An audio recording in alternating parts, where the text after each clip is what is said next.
Shalom, everyone. We started a new Masechet, Masechet Baba Metzia, the second Baba, the second gate in Seder Nezikin.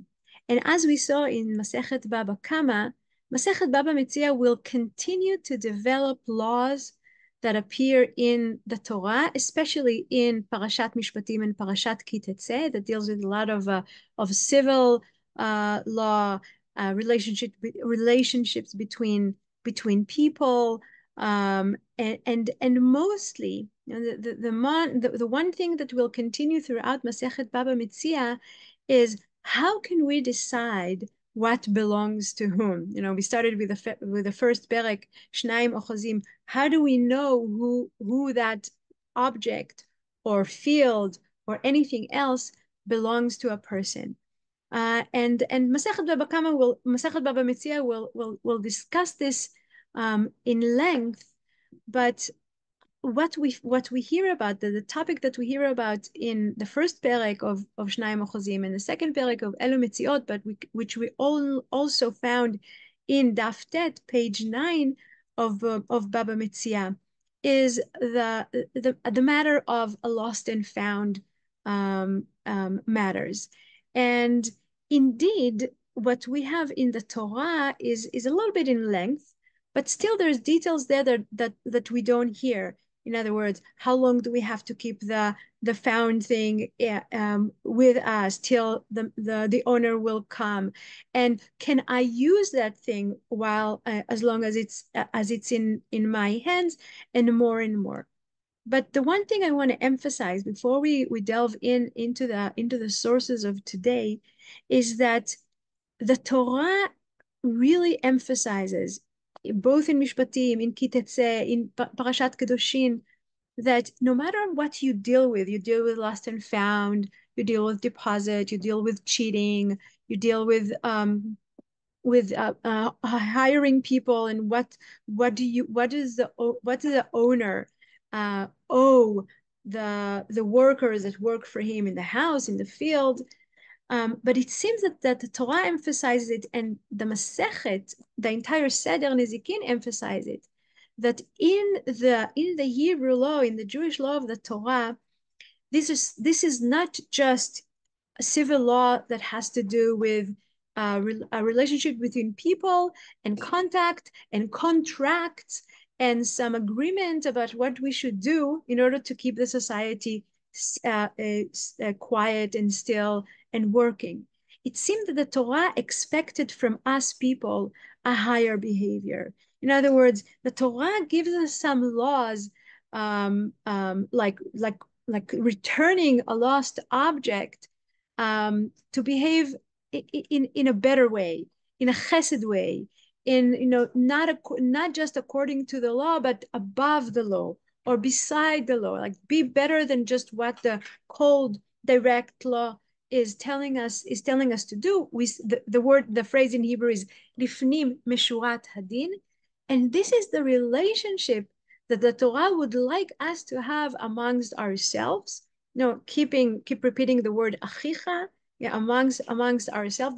There's a special arevut, there's a special bonding between the people, and some laws that definitely might have belonged to economic laws or how to keep a just society, in the law of the Torah is part of chesed. It's part of a higher behavior between people. So I am sharing the sources for today, and let's look inside of what we have. So the page 9 of Baba Metzia is quoting a Mishnah, the Mishnah that says that if one was riding on an animal and saw a found item and said to another person who was walking beside him, "Give it to me," if the pedestrian took it and said, "I have acquired it for myself," he has acquired it by means of lifting it, even though he did not see it first. But if after giving it to the owner, to the person who rides the animal, he said, "I acquired it for myself at the outset. He has said nothing, and the writer keeps the item. So this in this little Mishnah where the Gemara will expand on, I want us to notice two things.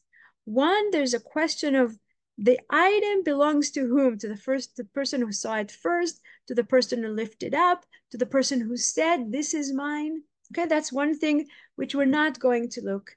But I want us to hear the words that the Mishnah is using, because the Mishnah is using, he saw a found item. Vera'a et Metzia. There's something on the road that he knows somebody lost and it belongs to someone, or he knows that it's there and no one's around it, so it has no owners, and he picks it up. But the Metzia, the found item, is the topic. Now the question of find item, we see it, we'll meet it again and again and again in the beginning of Bava Metzia. But I want to look a little bit on the psukim that the Torah discuss a matter of lost and found. And we have in two places, one in Sefer Shmot in Parashat Mishpatim, and the other in Sefer Dvarim in Parashat Kitetse. And the verse in Shemot is saying the following: Ki tifga shor oivecha o chamoro to'eh hashev teshivenu lo. When you encounter your enemy's ox or ass wandering, you must take it back. So immediately we start with a higher expectation of behavior. If you find something in your way that has no owners around it, and it belongs to somebody, even if he is your enemy, you must take it back. You should return it to the person. You should not claim ownership of him, or you should not say, he's my enemy, I don't want to give it back to him. There is a mitzvah to take it back to the owner. And in Sefer Dvarim, the elaboration is much bigger. And there in Sefer Dvarim it says, Lo tir'eh shor achicha. You should not look at the ox of your brother and ignore it. If you see your fellow Israelite ox or sheep gone astray, do not ignore it. Okay, so there's an obligation to bring it back, to take it back. There's also an obligation of not ignoring it. You saw something on the street, you know who it belongs to, just walk by and say, oh, somebody will give it to him. There's a mitzvah of not ignoring. You must take it back to your peer. And here there's another emphasis on the peer, on the community of the brother, your fellow man and woman. These are, that's the immediate group where you have to be responsible also to their belongings. And the Torah in Dvarim continues and says, okay, it's not only the brother that you know who he is and he lives close to you. If your fellow Israelite does not live near you, or you do not know who he is, who the owner is, you shall bring it home and shall remain with you until your peer claims it. Then you shall give it back. And again, you have to give it back. You have to keep it in your house until the owner will come to claim it, but you should also do it to someone who's not close to you. And I think not close to can either mean geographically, or can also mean emotionally, or mentally, or ideologically. In other words, somebody who's far away from you in many aspects. Like the word in Shmot was oyev, but here is not your enemy, but it's just somebody who is so far away and you don't even know who he is. You should take it and you should keep it till he'll come to claim it. And the last thing that the Torah in Dvarim is telling us, you shall do the same with a person's ass. You shall do the same with a person's garment. You should do and so too shall you do with anything that your fellow Israelite loses. In other words, there's no room of saying, this is too big, I can't take it home. Or I'm sure he doesn't mind about that, so either I'll leave it on the road or I'll take it and I use it myself. Anything. And the Torah here is giving us all fields of many things. Chamor, simla, anything. It's not just chamor and simla, it's anything that you have an insight that it's something that might be important to another person, and it's either worth a lot of money or maybe it's sentimental. You find it, you must not remain indifferent. Again, the mitzvah is also lo lit'alem. Do not ignore, do not remain indifferent. And when do you have this obligation? If you find it, metzata. If you find it, you must take care of it, and you must not ignore, and you must take it back, and you must wait till your fellow Israelite will come and claim the thing. Now, the laws of the Torah, who were giving to Am Israel in Matan Torah in Har Sinai after the Yetziat Mitzrayim, is giving a codex of laws to Am Israel, where as around the people of Israel, around in the region, both in Bavel, in Canaan, and in Egypt, there are rules of how people should behave. And one of the most fascinating things to do when we learn the laws of the Torah is to compare them to what was known at that time. And one of the biggest codex of law that we have from the ancient world, from the Babylonian time, ancient Babylonian, between the 18th century BCE and the 12th, 11th century BCE, is what's called Chukei Hammurabi, the Hammurabi laws. Here, what you have here is a stone, is a black stone that was found in Bavel. You can see here the king sitting on his reign, and Hammurabi is saying that he's writing these laws, 262 laws, social laws, just laws. He's writing it in the name of the king of the sun, to bring justice to the world. And the Hammurabi laws were found in the beginning of the 20th century. And since then, people were looking at Chukei Hammurabi and looking at the laws of the Torah and saying, wait a second, there's some similarities here.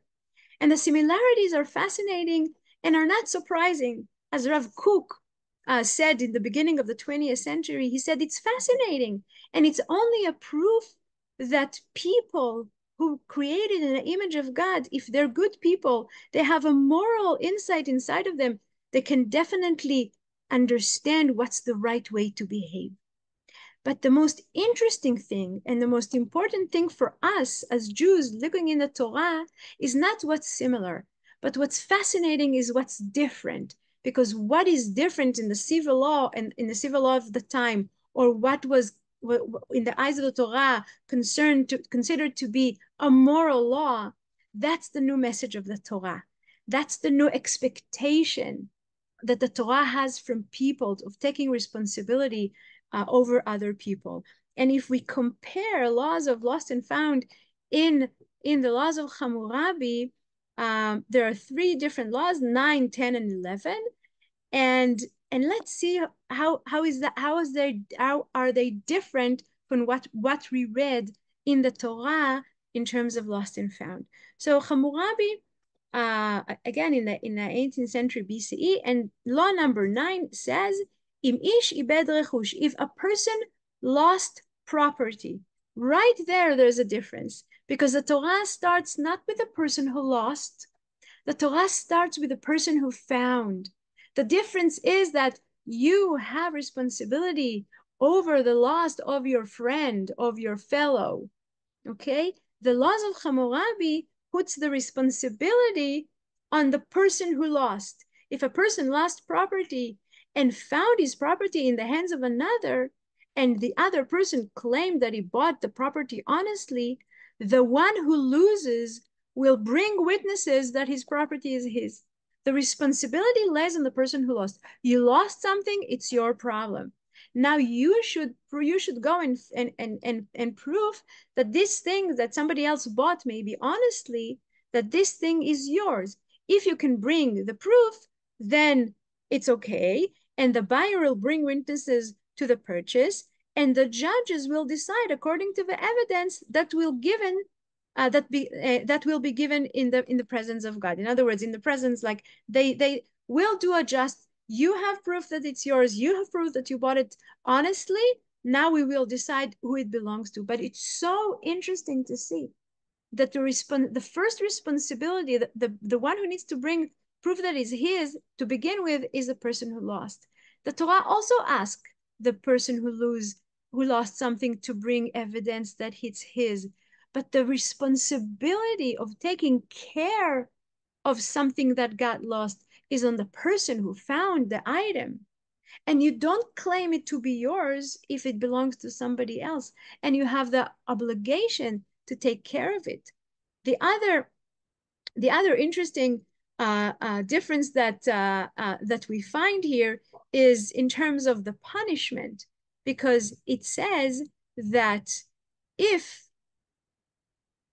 every seller of property in the chain, like somebody said, I bought it from this person, and he said, I bought it from that person, if they all bring witnesses for where they bought it, the one who cannot prove, he is the thief, and he will put to death. Okay, the immediate punishment is death. The property will be returned to its rightful owner, and the buyer will receive the purchase price from the thief property. There is a dance here between what makes sense and what doesn't make sense.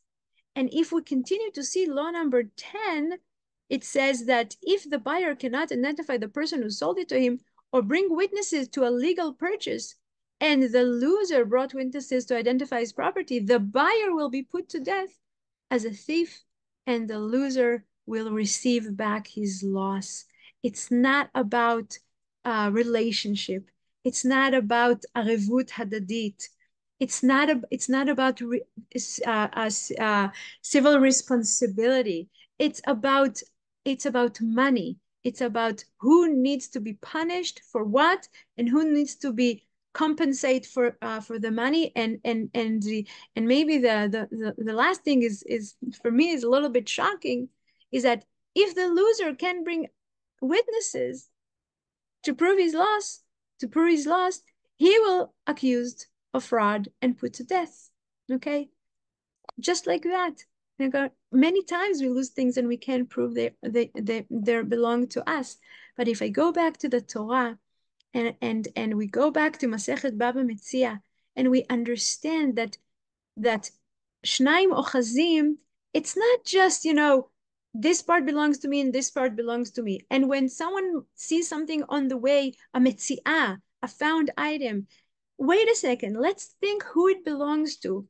But the most important thing to begin with, as the Torah tells us, is you have responsibility not only on your own property and belongings, but you have a responsibility out of arevut adadit, out of caring for each other.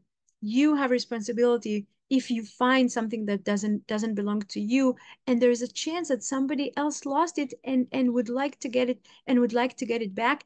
And as it's not relevant whether he is your friend, your enemy, somebody you know and close to you, or somebody you don't know and he's even far away from you, we have the responsibility of bringing back, not ignoring, and uh, um, feeling responsible for anything that fellow Israelite